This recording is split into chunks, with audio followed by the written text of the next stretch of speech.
Inilista sa pamamagitan ng Criminal Code ng bansang Canada ang elite force ng Iranian military na Islamic Revolutionary Guard Corps o IRGC bilang isang teroristang organisasyon noong Miyerkules, June 19. Sa pamamagitan ng nasabing hakbang, pagbabawalan ang libu-libong opisyal ng Iran kabilang ang mga opisyal ng IRGC na makapasok sa bansang Canada.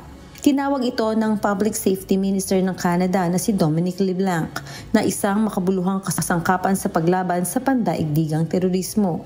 Ayon kay LeBlanc, nagpapakita ang desisyong ito ng Canada na handang labanan ng bansa ang mga teroristang aktibidades ng IRGC.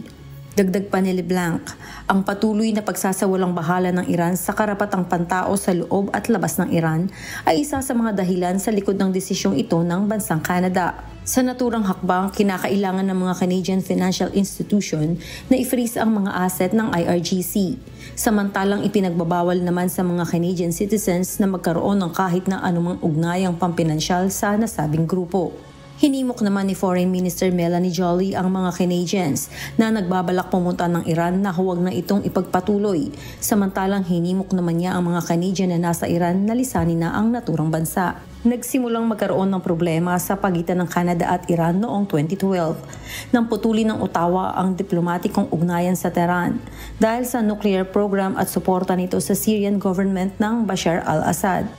Lumala pa ito taong 2020 nang pabagsakin ng Iran ang eroplano ng Ukraine International Airline patungong Kyiv na may sakay na dose-dose ng Canadian citizen at permanent residents.